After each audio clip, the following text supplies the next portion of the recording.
प्रिय विद्यार्थियों, आज हम लोग ब्रज भाषा के सर्वश्रेष्ठ कवि सूरदास जी द्वारा रचित तथा हमारी हिंदी की पाठ्यपुस्तक में भ्रमर गीत नामक शीर्षक में संकलित तीसरे छंद की व्याख्या करेंगे। व्याख्या करने से पहले इस पद में जो शब्द कठिन हैं उनके अर्थ को तथा उसके भाव को स्पष्ट कर लें ताकि हमारी व्याख्या सहज हो जाए। पद इस प्रकार है। हमारे हरि हारिल की लकड़ी, हमारे अर्थात मेरे, हरि भगवान श्री कृष्ण को कहा गया है। भगवान विष्णु को भी कहा जाता है, लेकिन यहाँ भगवान श्री कृष्ण के लिए प्रयुक्त हुआ है। हारिल एक पक्षी का नाम है जिसकी विशेषता होती है कि वो प्रत्येक क्षण अपने पंजे में लकड़ी का तिनका दबाए रहता है, क्षण भर के लिए भी छोड़ता नहीं है। मन क्रम वचन, मन कर्म और वचन से नंद के नंदन अर्थात श्री कृष्ण। उर का अर्थ होता है हृदय। यह दृढ़ करी पकड़ी अर्थात दृढ़ता से हम लोगों ने पकड़ रखा है।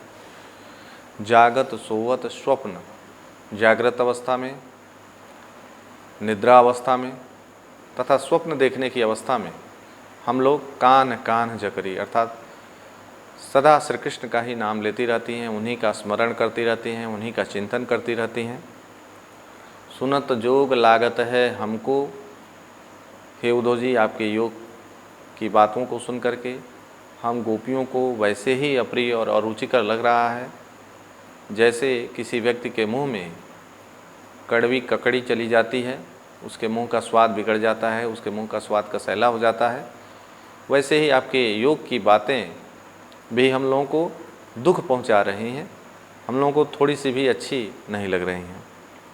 सूतों व्याधि हमको ले आए, यह पता नहीं कौन सी व्याधि अर्थात रोग लेकर आप आए हैं जिसके विषय में न हम लोगों ने आज तक सुना है, न देखा है, न इसका किसी प्रकार से कोई अभ्यास किया है, अर्थात हर प्रकार से हम लोग इस शब्द से अपरिचित हैं।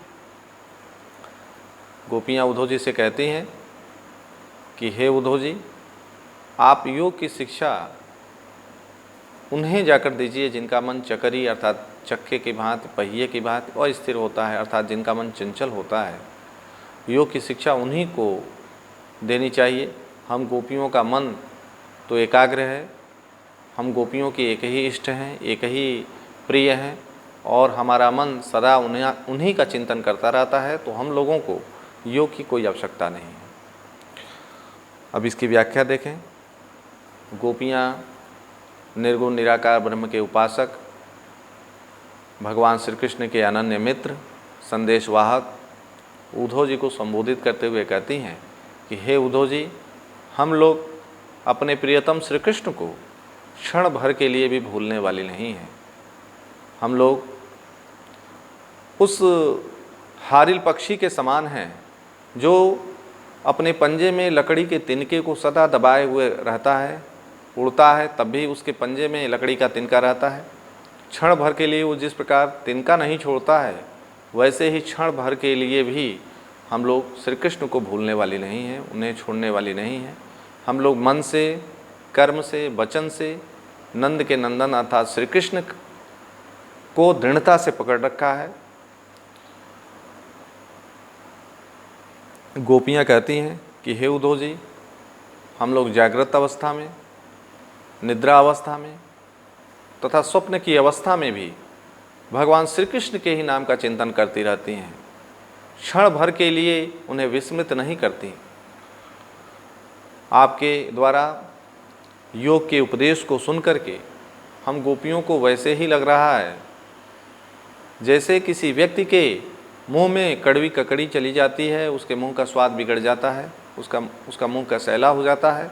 वैसे ही आपके द्वारा योग की शिक्षा को सुन करके, योग के उपदेश को सुनकर हम लोगों को बहुत ही अप्रिय लग रहा है, बहुत ही दुख पहुंच रहा है और हमारे वियोग की जो पीड़ा है, जो दुख है, वह उसमें और वृद्धि हो रही है, उसमें किसी प्रकार की कमी नहीं हो रही है।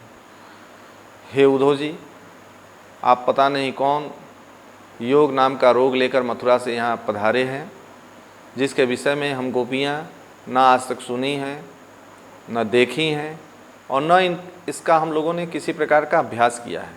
अर्थात योग नाम के शब्द से हम लोग पूर्णतः अपरिचित हैं। हे उद्धव जी, आप बहुत बड़े योगी हैं, बहुत बड़े ज्ञानी हैं, इसलिए आप लोगों से निवेदन है कि यह योग की शिक्षा आप उन लोगों को जाकर दीजिए जिनका मन चक्री अर्थात पहिए की भांति अस्थिर है अर्थात चंचल है। हम लोगों का मन चंचल नहीं है, हम लोगों का मन एकाग्र है। हम लोगों के एक ही इष्ट हैं। हम लोग भगवान श्री कृष्ण की अनन्य भक्ति करती हैं, उनसे अनन्य प्रेम करती हैं, अविचलित भाव से उन्हीं का चिंतन करती हैं। तो हम लोगों को योग की शिक्षा की कोई आवश्यकता नहीं है। इस प्रकार इस पद की व्याख्या पूर्ण हुई।